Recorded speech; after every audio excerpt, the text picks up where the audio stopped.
Yolanda Nuño, con su ponencia pues el ciclo de la desintoxicación y los autosabotajes. El licenciado pues terminó su licenciatura en Filosofía y Letras en el 2012 con mención honorífica en el Seminario Diocesano aquí en Mexicali. Tiene la licenciatura en Nutrición, titulado también con mención honorífica por la UNEA, que es la Universidad de Estudios Avanzados, con múltiples cursos y diplomados en gluconutrientes, farmacología de la nutrición, diplomado en abordaje psicológico de enfermedades relacionadas con la nutrición, psicofarmacología y en nutracéutica y suplementación. Actualmente es fundador y presidente del Centro Equilibra para la concientización y educación nutricional continua. Les los dejo con nuestro ponente. Espero que aprovechen. Sí, que hagan muchas preguntas. Y robaremos la luna. Yo creo que no ocupo un micrófono ahorita, ¿verdad? Pero bueno, si me canso, pues ahorita lo ponemos. Miren, hemos escuchado mucho la palabra desintoxicación y es una de las palabras más banalizadas dentro del ámbito de la nutrición y la salud. ¿Por qué? Porque cuando escuchamos desintoxicación, inmediatamente pensamos en un cambio radical y a veces hasta antinatural de nuestra alimentación. Es decir, cuando nosotros tenemos una dieta de desintoxicación, ¿qué es lo primero que les viene a la mente?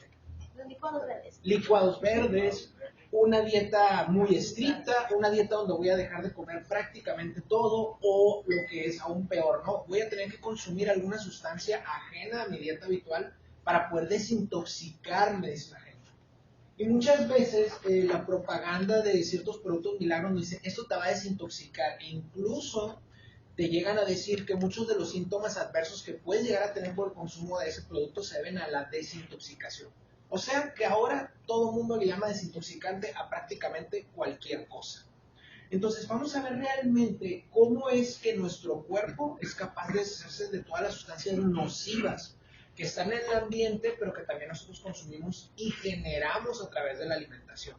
Porque vamos a ver un poco más adelante que hay toxinas endógenas y exógenas. Toxinas que se producen por dentro, producto de nuestro propio metabolismo, y toxinas que se generan fuera, pero que nos repercuten, es decir, que están en el ambiente. Muy bien, pero para empezar, ¿no? ¿Qué es un ciclo de desintoxicación? Miren, una detox es una depuración de toxinas y solamente hay dos órganos en el cuerpo que son capaces de desintoxicarnos, y ese es el hígado y los riñones, nada más. Cuando nosotros decimos es que la grasa se quema, bueno, cuando decimos se quema es un término relativo que mucha gente no ha logrado entender. La grasa se oxida metabólicamente, la grasa no se quema en sí, tampoco se despega la grasa, o sea, no vamos a consumir un jugo que nos va a despegar la grasa, y menos de zonas específicas. Mito número 1 sobre la detox: ningún alimento, jugo licuado o polvo es desintoxicante por sí mismo. Si tú piensas que un producto o un cierto licuado solamente por el hecho de consumirlo te va a desintoxicar, pero el resto de tu dieta no la estás cuidando, error. Ninguna sustancia tiene el poder inherente de desintoxicar, porque ya vimos que ese proceso se lleva a cabo por hígado y riñones. En la mayoría, ¿no? En el 98%, porque también se desechan algunas toxinas químicas por vía fecal, pero la mayoría es por ahí, ¿no? El hígado es el que recibe todos los golpes generalmente de los fármacos, de la comida, etcétera, ¿no? Por ahí pasa absolutamente todo. Entonces el primer afectado es el hígado, después los riñones, que la mayoría es por vía renal, incluyendo medicamentos. Lo que sí existen son nutrientes y nutracéuticos que al consumirlos nos pueden auxiliar en este proceso de desintoxicación. Tu cuerpo ya tiene un manual de cómo es su estado ideal. Lo único que tenemos que hacer nosotros es darle los nutrientes, el tiempo y las condiciones necesarias para que él pueda regresar a su equilibrio natural. Nadie mejor que el cuerpo sabe cuál es ese equilibrio natural individual. Si tú al cuerpo le das las piezas y los elementos y las condiciones que necesita, lo más seguro es que pueda regresar al estado de salud. Ciertamente hay ciertas condiciones que son irreversibles, pero muchas de ellas no lo son, incluyendo la resistencia a la insulina. Ha habido pacientes, incluyéndome a mí, que hace 16 años yo bajé 60 kilos de peso y yo era resistente a la insulina, o sea, tenía mi glucosa alta, con acantosis nígricas y demás. Y ahorita pues, no hay absolutamente nada de eso. En algún momento los médicos me dijeron a mí que eso pues era irreversible, ¿no? Mi resistencia a la insulina va a ser irreversible, como le dicen a la mayoría de los pacientes. Pero la verdad es que eso no todo el tiempo es cierto. De hecho, la mayoría de las veces no lo es. Cuando el paciente hace un cambio radical y permanente en su estilo de vida y de alimentación, normalmente esa y otras condiciones se pueden revertir. Si sabe malo es porque sirve. Falso. Mucha gente piensa que ese licuado o esa dieta tiene que saber horrible, insípida, debe oler feo, porque si no huele feo y no sabe peor, no te sirve. Eso es un mito total. Muchas personas piensan que al cambiar su estilo de vida automáticamente van a dejar de usar hierbas para condimentar, que la comida va a saber muy feo, que va a tener una textura siempre casi como gel, ¿no? Están acostumbrados a estar relacionando dieta a cuestiones líquidas o licuados y no es así. El hecho de que una cosa te sepa horrible no necesariamente significa que te va a hacer bien. ¿Ok? Entonces ese es un mito muy común. Lo otro, de nada sirve consumir un nutracéutico producto si no va acompañado de una buena alimentación. ¿Alguien de ustedes ha escuchado el término nutracéutico? Un nutracéutico es un producto natural que tiene los mismos estándares de producción y de manejo que un medicamento. Es decir, es medicina natural avanzada. Es lo que es el siguiente paso de la herbolaria. Por ejemplo, en la herbolaria pues nosotros damos la hierbita molida a lo mucho encapsulada, ¿no? O en solución, pero realmente no sabíamos cuál era el activo que producía el efecto terapéutico que estábamos buscando en el paciente, ni tampoco la cantidad de ese activo que había por cápsula, es decir, no estaba estandarizado. Cuando tú te haces, por ejemplo, un té de manzanilla, no sabes cuál es la cantidad de apigenina que tiene. La apigenina es la responsable prácticamente de todos los efectos terapéuticos que se le atribuyen a la manzanilla. Entonces el nutracéutico va más lejos. El nutracéutico ya viene la apigenina, que es la sustancia activa estandarizada en una forma biodisponible que nosotros ya podemos dar al paciente, cuantificar la dosis para producir un efecto terapéutico en él. Eso es un nutracéutico. Y es de hecho la medicina del futuro. ¿Cuántos de ustedes han escuchado, por ejemplo, todos los estudios que hay alrededor de la cúrcuma? Sí, lo han visto, ¿no? En Facebook está todo lo que da y todo. Bueno, la cúrcuma una sustancia, bueno, la cúrcuma es una raíz. La curcumina, los curcuminoides son la sustancia activa. Y tienen efectos terapéuticos prácticamente en todo lo que se les ha puesto enfrente, incluyendo efectos antidepresivos. Ya puede cruzar al cerebro la curcumina gracias a una capa de fosfolípidos que se le hizo alrededor, desarrollada por el laboratorio nutracéutico Novasol. Entonces ya podemos ver efectos terapéuticos en pacientes con Alzheimer, por ejemplo. Ya podemos ver efectos terapéuticos en pacientes con cáncer. Ya podemos ver un efecto hepatoprotector en pacientes con cáncer de hígado, con daño hepático, etcétera, ¿no? Hígado graso. Dígame. Licenciado, ahorita, digo, voy a tocar el tema que está muy de moda, digo, no porque yo sea marihuana o algo, pero digo, la marihuana, por decir así, digo, los efectos terapéuticos que tiene la marihuana, ¿sí? Yo pienso que después se va a extraer la sustancia que terapéutica, ¿verdad? De hecho, que va a beneficiar al paciente, más no la marihuana en sí. De hecho, ya se intentó hacer eso. Ese medicamento se llama Marinol. El Marinol fue más o menos lanzado al mercado en el 2011-2010. El Marinol tiene el delta 9 tetrahidrocannabinol, que es el activo de la marihuana, pero es nada más uno de los muchos activos que tiene, ¿verdad? Sin embargo, en ese momento se pensó que los efectos positivos terapéuticos que tiene la marihuana, sobre todo la orexigenia, o sea, hacer que el paciente le dé hambre, etcétera, era el delta 9 tetrahidrocannabinol o el THC como le llaman, pero no es así. Se dieron cuenta que había muchos cannabinoides que eran metabólicamente activos que no venían en marinol, por eso el marinol jamás fue tan bueno en pacientes con cáncer y VIH como lo era la marihuana fumada o ingerida.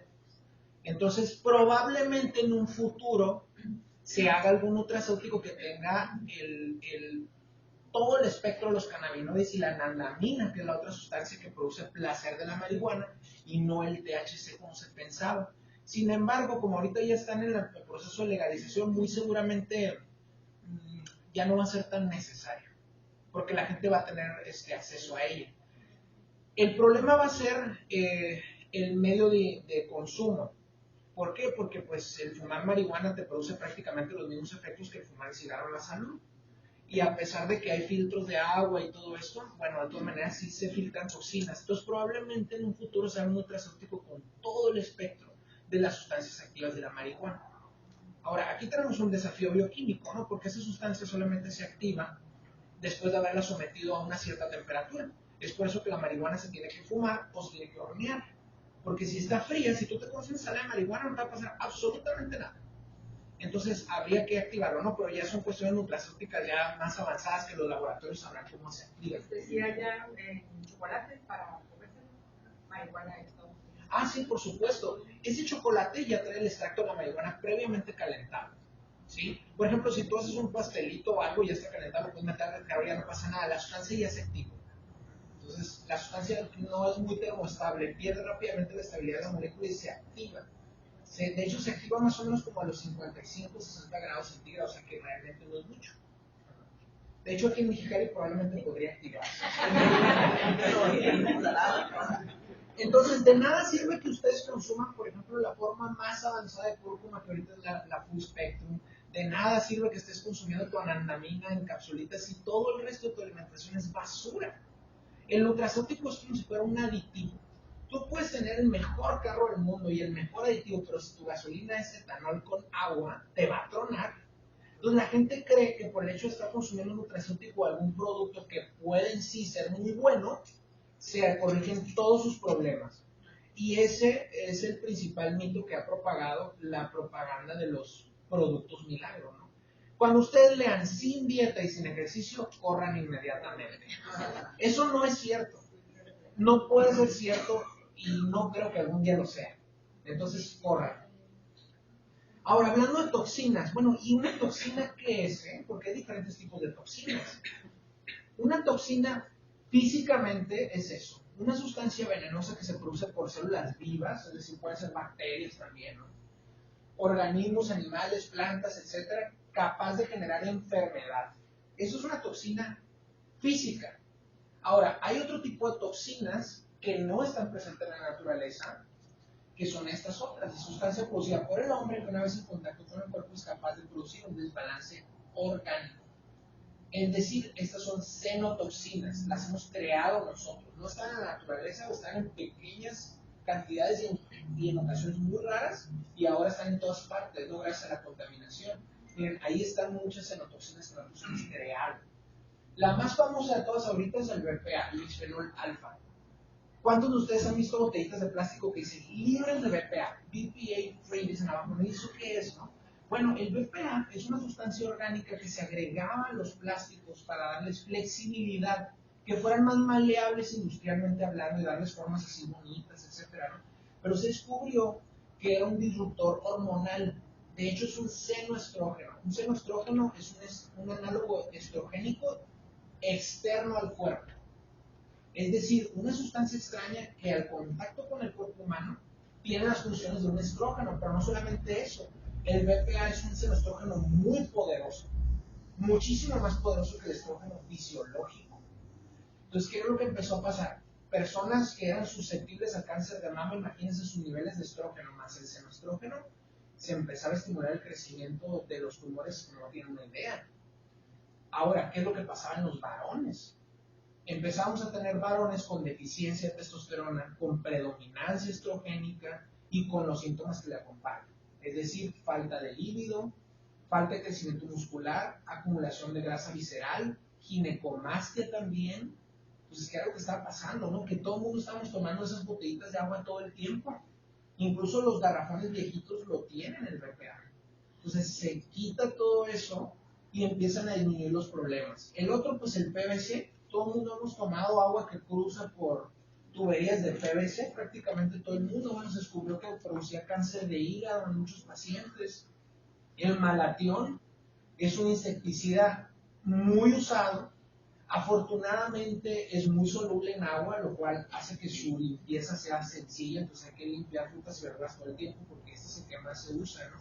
Ataca el sistema nervioso, claro, el del humano también, pues así es como mata a los animalitos, ¿no? Ataca el sistema nervioso, pues el de nosotros también nos puede atacar. Y puede producir problemas de tiroides con el tiempo, también daña las células de la tiroides.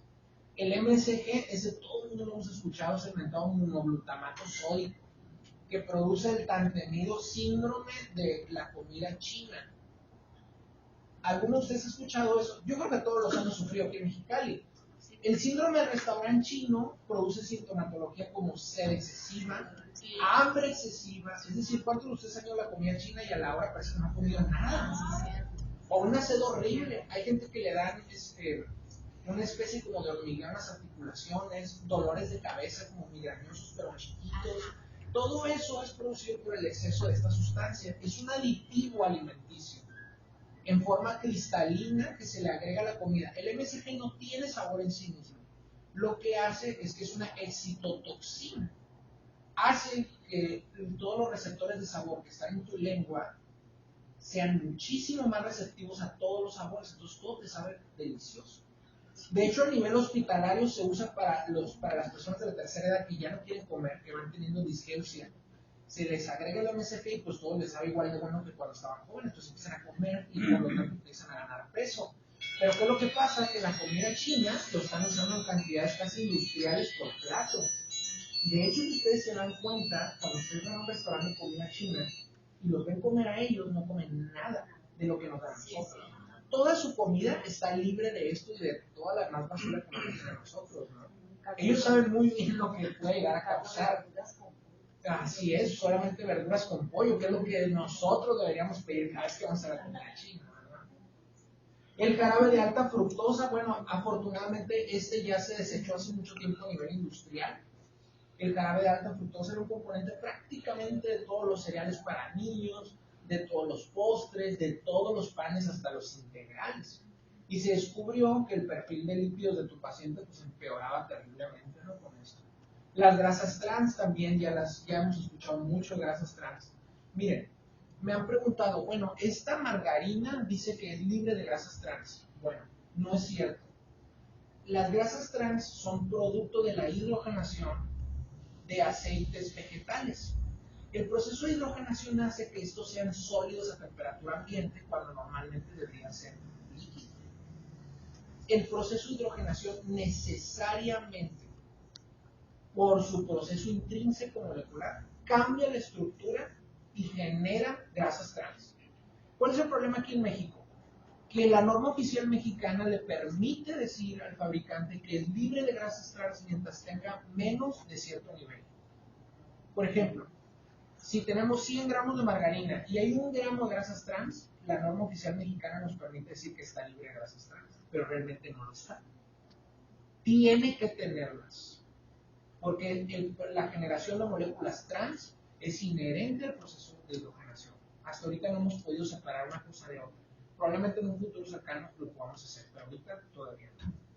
El nitrito de sodio. Bueno, el nitrito de sodio es esa sustancia tan maravillosa que hace que la carne que ves en el mercado se vea roja, escarlata, y no se vea cafecita como debería de ser, o un poquito más oscura. Se ve roja, ¿no? Como si estuviera recién salida, más parece que la sangre que está ahí todavía tiene oxígeno. Está roja, escarlata. Bueno, eso es antinatural. La carne no debe tener ese color. Entonces, ¿para qué agregaron esto? Bueno, el ser humano, todas las cosas que ve de un color bonito, lo atribuye a que tiene buen sabor. ¿Cuántos de ustedes han hecho una jalea de fresa, por ejemplo, en su casa? ¿Sale café? Sale fea, parece de higo, es más, sale fea. No sale roja escarlata como la que tú compras que dice 100% natural, ¿verdad?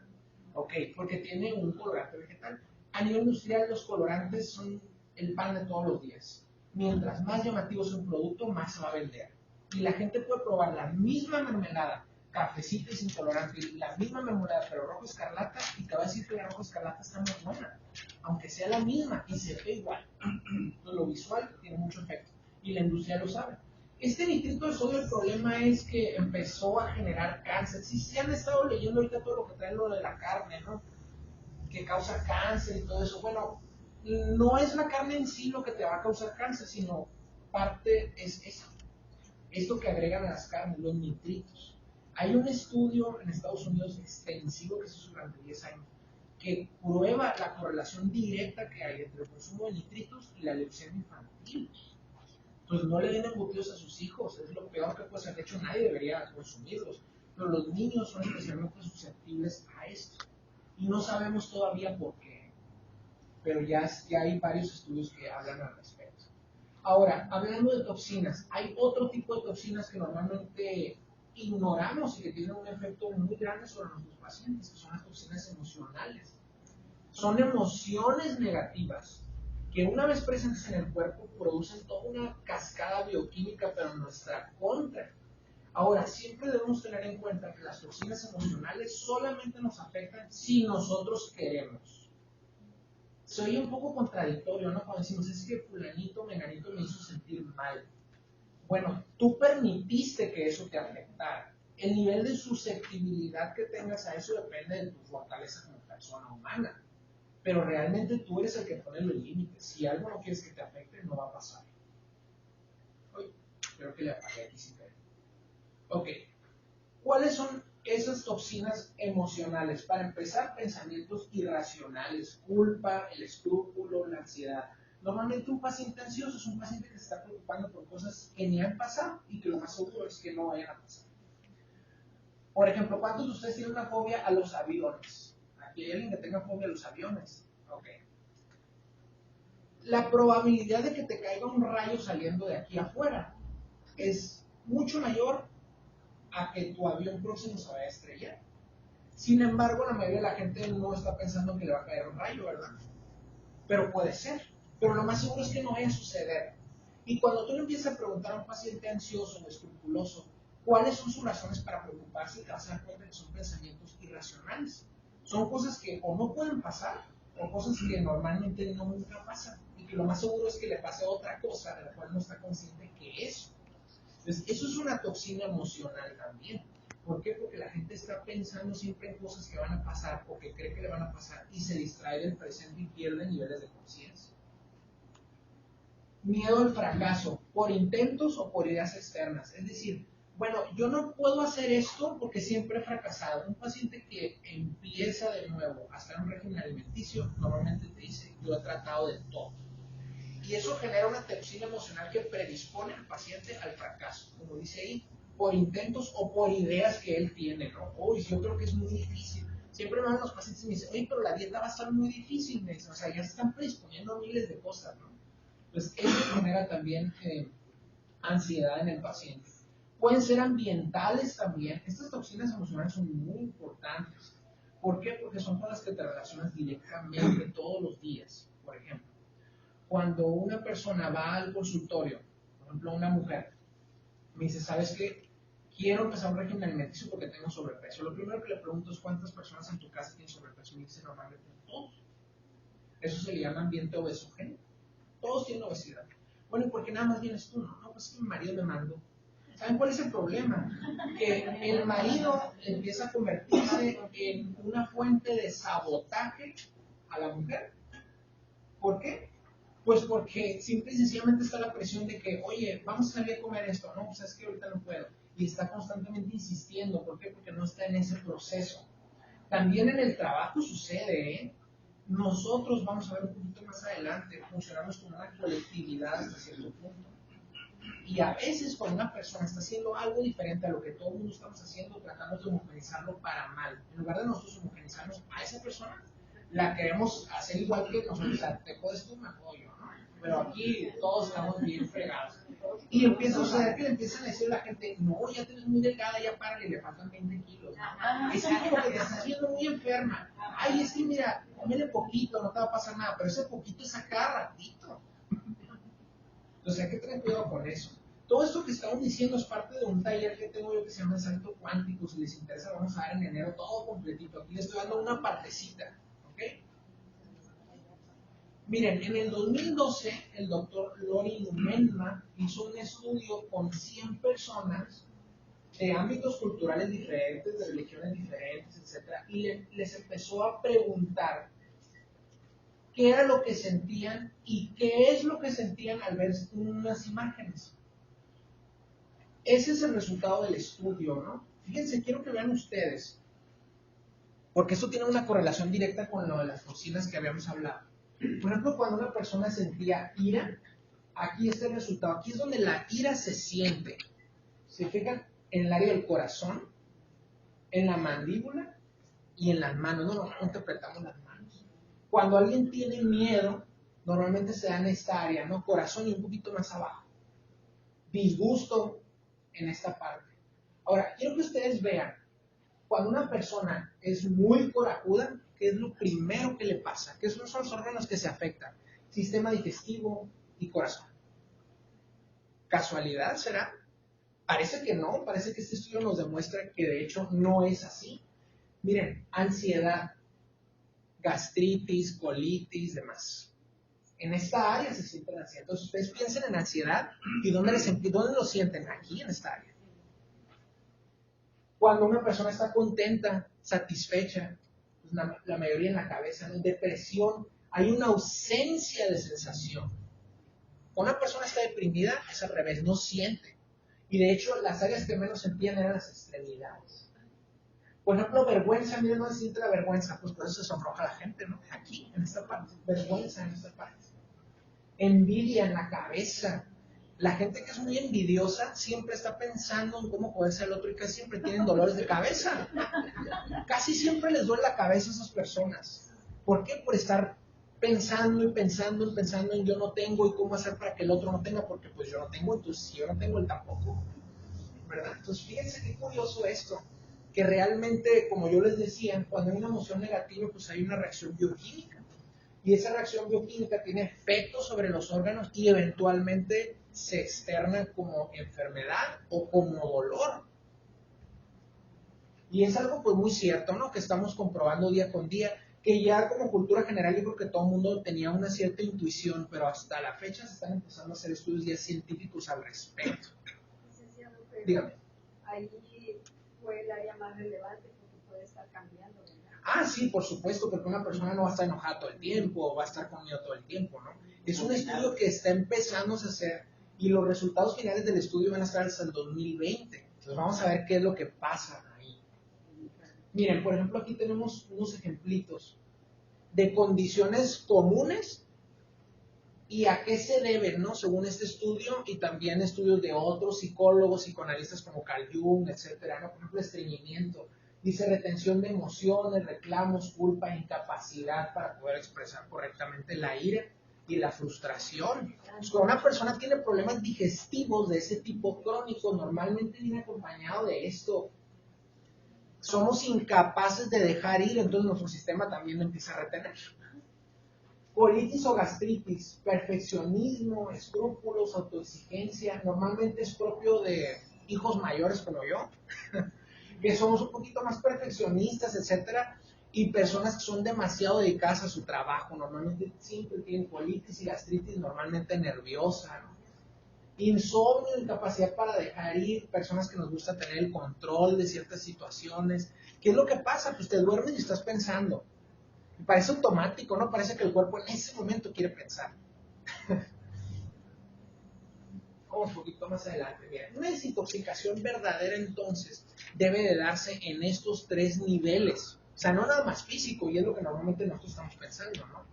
Físico, darle al cuerpo los nutrientes que necesita para hacer su trabajo bajo las condiciones ideales. Emocionales, deshacerse de emociones negativas que nos van a estar impidiendo llegar a nuestro objetivo. La espiritual también, o la liberación, purificación y dominancia de las facultades superiores sobre las inferiores. ¿Cuáles son estas facultades superiores? Las del alma, el intelecto y la voluntad. Si nosotros no tenemos una voluntad purificada y también ejercitada, difícilmente vamos a hacer algo en la vida, ¿eh? Cualquier cosa, y controlar nuestra salud es una de ellas, pero no necesariamente, no hay muchas.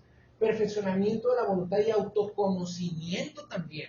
Tienes que aprender a conocer tu propio cuerpo. Tu cuerpo es una máquina diferente a la que está a un lado de ti, sentado. Cada cuerpo tiene un equilibrio, entonces tú vas conociendo tu propio cuerpo. Hay gente que me dice, bueno, es que yo no sé.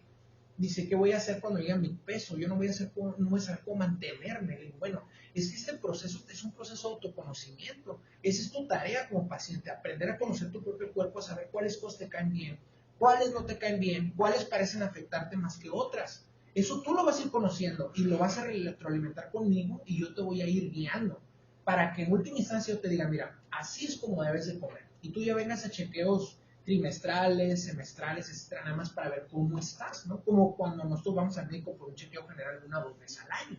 Así debería ser con el nutriólogo y con el psicólogo también. La educación del deseo. Miren, ustedes pueden buscar en internet un documento que de hecho se llama La educación del deseo. es por un psicoanalista, ahorita se me escapa su nombre, y eso es bien importante. Es importante aprender a desear lo que nos conviene. Muy importante, porque la gente se la pasa deseando cosas que no son buenas para ellos. En eso recae la educación del deseo. Por ejemplo, hay personas que me dicen, bueno, ¿cuándo voy a poder comer toda la basura que me gusta sin que me haga daño? La respuesta es nunca. Nunca, porque 2 más 2 siempre va a ser 4. Si tú comes basura, te vas a sentir como basura. Eso nunca va a pasar. Entonces hay que educar nuestro deseo para amar lo que nos conviene amar.